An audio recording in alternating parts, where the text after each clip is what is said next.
నమస్కారం. రాజకీయాల్లో ఓటమి అంటే అది కేవలం ఒక వ్యక్తిది కాదు.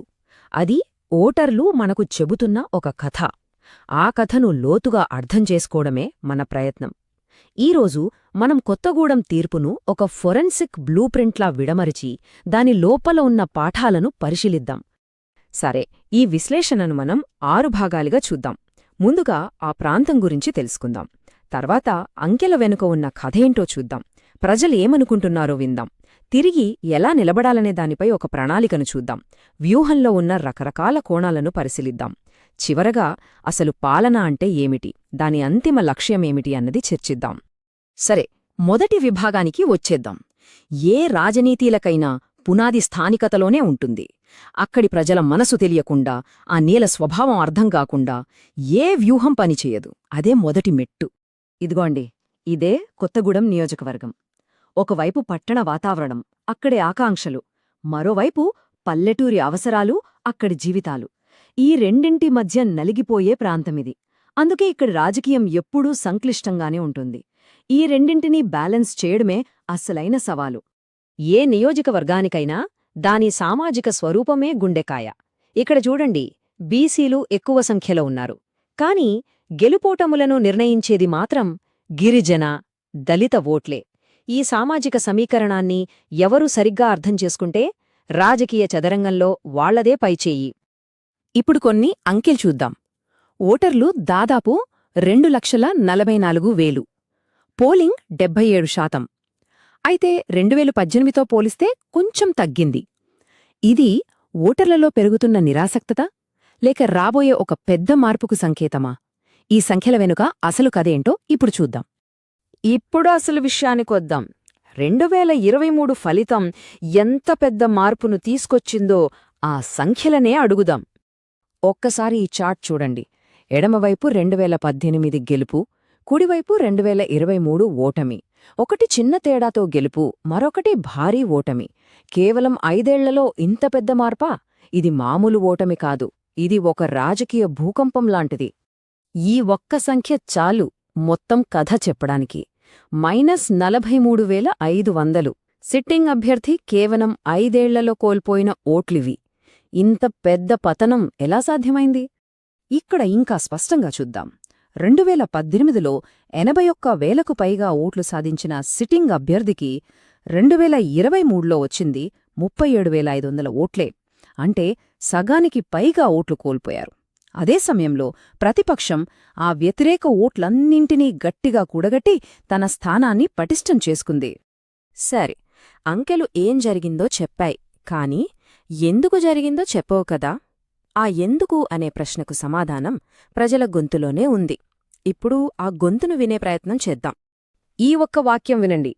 ఎమ్మెల్యే అందుబాటులో లేరు, మమ్మల్ని నిర్లక్ష్యం చేశారు. ఇదే ఓటర్ల గుండెల్లోని ఆవేదన. ప్రజాస్వామ్యంలో ప్రజల గొంతుకే కీలకం. ఆ గొంతును విననప్పుడు ఆ సంబంధం తెగిపోతుంది. చూడండి, మన రాజ్యాంగం ప్రతి పౌరుడికి గౌరవాన్నిచ్చింది. ఆ గౌరవంలో తమ ప్రతినిధి తమకు అందుబాటులో ఉండాలనే ఆశ కూడా ఒక భాగమే. ఆ నమ్మకం దెబ్బతిన్నప్పుడు తీర్పు ఇలాగే ఉంటుంది. ఓటమికి కారణాలు ఎప్పుడూ ఒకటే ఉండదు. ఇక్కడ 5 ప్రధానమైనవి కనిపిస్తున్నాయి. 1. ప్రభుత్వ వ్యతిరేకత. 2. ప్రతిపక్షాలన్నీ ఏకం కావడం. 3. సొంత పార్టీ నుంచే రెబెల్ వచ్చి ఓట్లు చీల్చడం. 4. అభ్యర్థిపై ఉన్న వ్యక్తిగత ఆరోపణలు. 5. చిన్న చిన్న స్థానిక సమస్యలు కూడా పెద్దవిగా మారడం. ఇవన్నీ ఒకదానికొకటి తోడై ఒక సునామీలా మారి ఫలితాన్ని పూర్తిగా మార్చేశాయి. అయితే ఈ అసంతృప్తి నియోజకవర్గంలో అంతా ఒకేలా లేదు. కొత్తగూడెం టౌన్లో మంచినీళ్ల సమస్య అయితే పక్క మండలంలో రైతు సబ్సిడీల ఆలస్యం. దీన్నే మనం గ్రీవెన్స్ హీట్ మ్యాప్ అంటాం. అంటే ఒక్కో ప్రాంతంలో ఒక్కో సమస్య తీవ్రంగా ఉంది. దీన్ని అర్థం చేసుకోకుండా ముందుకు వెళ్లలేం. ఓకే, సమస్యను విశ్లేషించాం, మూల కారణాలను చూశాం. ఇప్పుడు పరిష్కారమేంటి? కోల్పోయిన నమ్మకాన్ని తిరిగి ఎలా గెలుచుకోవాలి? దానికోసం ఒక స్పష్టమైన బ్లూప్రింట్ ఇప్పుడు చూద్దాం. తిరిగి గెలవాలంటే ఒక 3 అంచెల ప్రణాళిక అవసరం. నంబర్ 1, ప్రజల మధ్యకు వెళ్ళాలి, నిరంతరం అందుబాటులో ఉండాలి, నమ్మకాన్ని పునర్నిర్మించాలి. నంబర్ 2, ఏ సమస్యల వల్లైతే ఓడిపోయామో వాటిని వెంటనే పరిష్కరించాలి, ముఖ్యంగా నీటి సరఫరా లాంటివి. నంబర్ 3, కింది స్థాయిలో ఉన్న క్యాడర్ను మళ్లీ యాక్టివేట్ చెయ్యాలి. వాళ్లలో కొత్త ఉత్సాహం నింపాలి. ఇది అందరికీ ఒకే మంత్రం జపించడం కాదు. ఒక్కో వర్గానికి ఒక్కో రకమైన విధానం అవసరం. యువత కోసం యువ సభలు నిర్వహించి ఉద్యోగాల గురించి మాట్లాడాలి. మహిళలతో వారి సంఘాల ద్వారా మమేకమవ్వాలి. దళితులు గిరిజనులకు సంక్షేమ పథకాల భరోసా ఇవ్వాలి. రైతులకు రైతు బంధు, నీటిపారుదల ప్రాజెక్టుల గురించి చెప్పాలి. ఇలా విడిపోయిన సామాజిక వర్గాలను మళ్లీ దగ్గరికి చేర్చాలి. ఒక రాజకీయ ప్రచారాన్ని లోతుగా విశ్లేషించడానికి ఒక ఫ్రేమ్వర్క్ ఉంది. దాన్ని చతుర్ముఖ వ్యూహం అంటారు. అంటే ఏ క్యాంపెయిన్కైనా 4 ముఖాలుంటాయి. శివుడిలా దాడి చేయడం, విష్ణువులా స్థిరత్వాన్నివ్వడం, బ్రహ్మలా కొత్తదనాన్ని సృష్టించడం, మరియు దుర్గలా రక్షించుకోవడం. ఈ 4 అంశాల్లో ఎవరు ఎలా పనిచేశారో చూద్దాం. ఈ టేబుల్ చూస్తే విషయం చాలా స్పష్టంగా ఉంది. దాడి చెయ్యడంలో ప్రతిపక్షం చాలా చురుగ్గా ఉంది. బీఆర్ఎస్ తప్పులను తనకు అనుకూలంగా వాడుకుంది.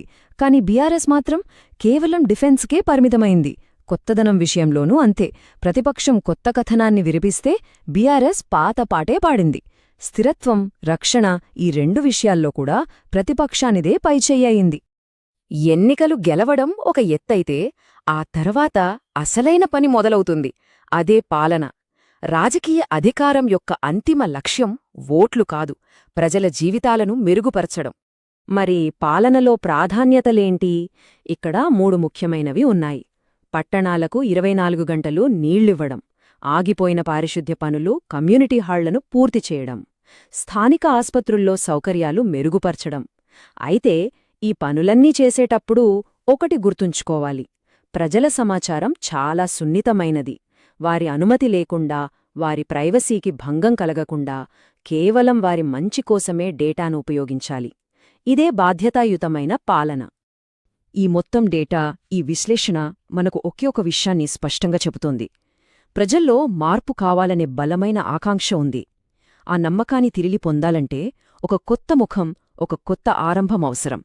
సిట్టింగ్ అభ్యర్థిని మార్చి ఒక క్లీన్ ఇమేజున్న కొత్త వ్యక్తిని ముందుకు తీసుకురావడం వ్యూహాత్మకంగా సరైన నిర్ణయమవుతుంది. చివరగా ఒక్క ప్రశ్న. ఎన్నికలంటే ప్రజావిశ్వాసానికి ఒక పరీక్ష. మరి ఆ విశ్వాసాన్ని ఎలా గెలుచుకోవాలి? ఒకసారి దెబ్బతిన్న తర్వాత దాన్ని తిరిగి ఎలా నిర్మించుకోవాలి? కొత్తగూడెం మనకు నేర్పుతున్న అసలైన పాఠమిదే. If you want to become a people-centric leader and uplift your constituency, get in touch with blueprintstrategies.ai at mgr@blueprintstrategies.ai or call 080-4204-1602. Purpose Beyond Politics.